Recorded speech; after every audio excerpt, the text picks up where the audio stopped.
నీకు ధర్మం చెప్పిందండి, బీఫ్ తినమని నీ ధర్మంలో చెప్పిందా? నువ్వు ధర్మాన్ని తప్పి పాటిస్తున్నావు. నీ ధర్మమే అది, నీ ధర్మమే. బీఫ్ తినమని ఎక్కడ చెప్పలేదు, ఖురాన్లో కూడా లేదు. ఖురాన్లో కూడా లేదు, ఖురాన్లో కూడా లేదు లేదు. ఖురాన్ గురించి తెలుసు సార్. ఉపేందర్ గారు నేను ఏమంటానంటే, ముస్లిం అనేవాడు మందు తాగొద్దు, టీవీ కూడా చూడొద్దండి. టీవీ చూడొద్దు, ఖురాన్లో రాసింది. నాకు ఖురాన్ గురించి అంత పెద్ద మీకు కావాలంటే తెలుగు ఖురాన్ ఇస్తా. ఓకే. టీవీ చూడొద్దు, అప్పు ఇవ్వద్దు, అప్పు కూడా ఇవ్వద్దు, ₹1 కూడా అప్పుకు ఇవ్వద్దు. వాళ్ళు చాలా చట్టాలు చెప్తున్నాయి అట్లా. దొంగతనం చేయొద్దు, ఇంత మంచి చట్టాలు ఉన్నాయి.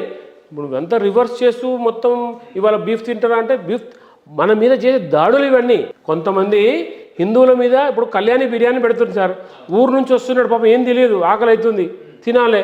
మామూలుగా వేరే బిర్యానీ పోతే 300 కనిపిస్తుంది, 200 కనిపిస్తుంది, ఇది 150 ఉంది కదా అని తినేస్తాడు. తిన్నాక అర్థమవుతుంది కళ్యాణి అంటే ఏం తెలియదు. చూడండి ఇక్కడ ఏం జరుగుతుందో. కళ్యాణి పేరు మీద ఇవాళ మనల్ని మన హిందుత్వం మీద దెబ్బ కొడుతున్నారు.